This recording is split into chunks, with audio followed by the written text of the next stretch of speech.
So there is a smoldering pile of cow manure.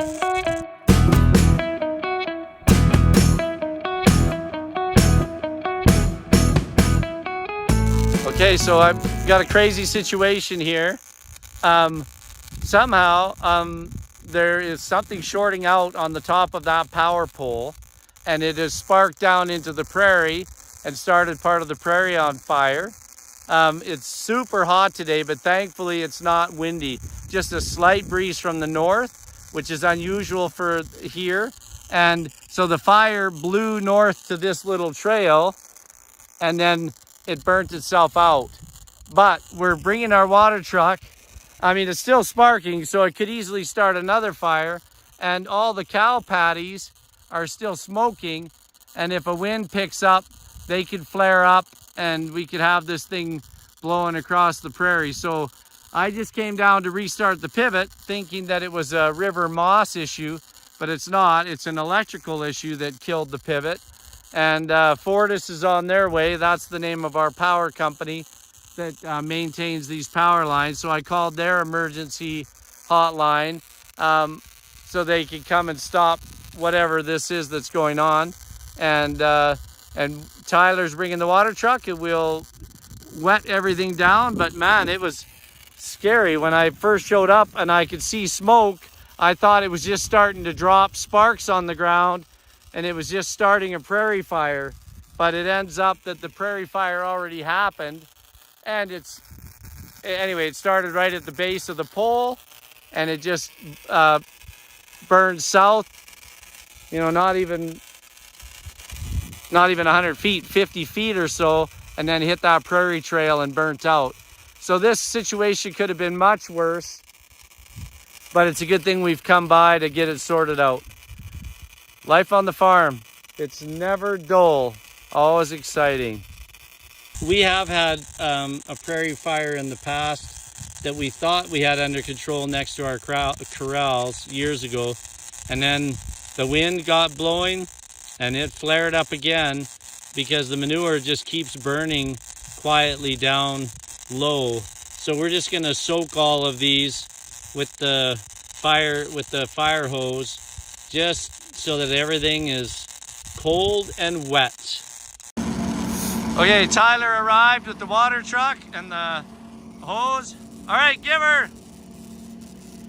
So we got to get all of the grass wet underneath the pole and then put out all the cow patties that are smoldering. Try to get everything wet. You could open it up some more. Anyway, it's nice to have a fire truck of our own. Then we'll wet the grass around the bottom of that pole and just make sure that everything is, when you spray those cattle pies, they just smolder. Anyway, awesome. Way to go! It's a little nerve-wracking just being close to this pole because it's still sparking up there. Right up there on that wire. That arch of wire is sparking like crazy up there. Oh yeah, that's a good view. Let's see. There, you can see it pretty good now.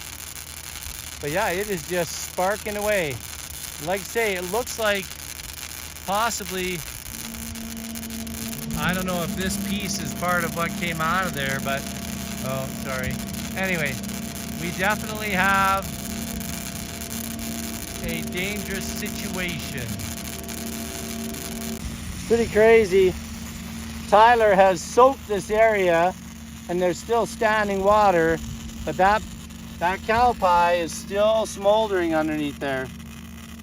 So that's that same pile. I broke it up and you can see it is like totally was burning all the way through.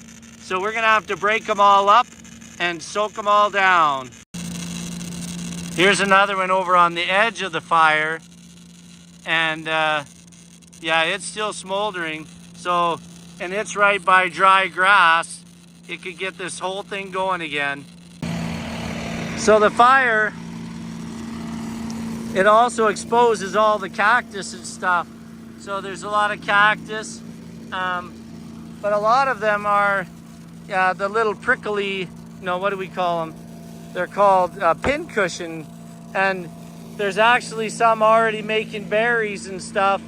They're not ripe, but it's much easier to find them after the grass has all been burnt away. Okay, so the situation's a lot worse than I thought.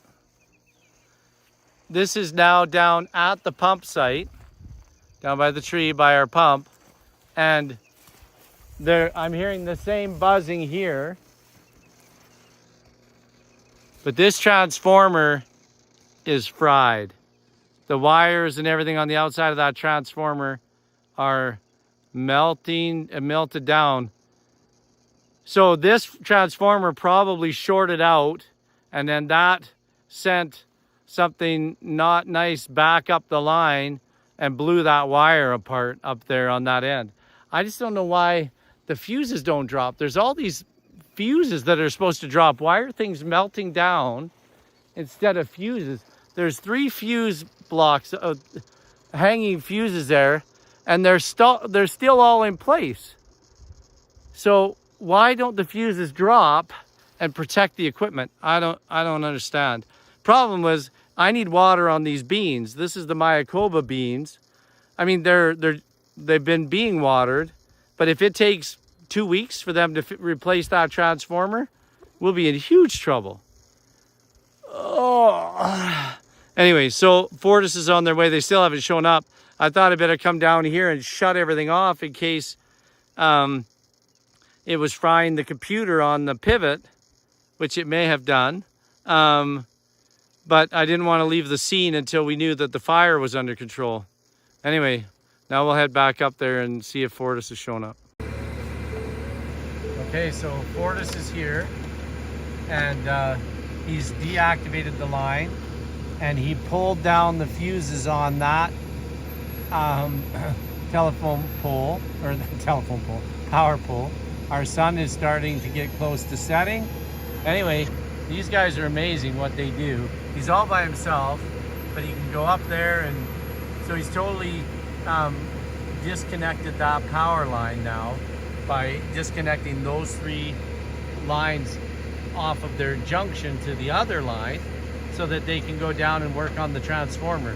But he's saying, which is amazing if it's true, that he thinks he can have this thing going by morning, even if they have to replace that transformer, which would be absolutely fantastic.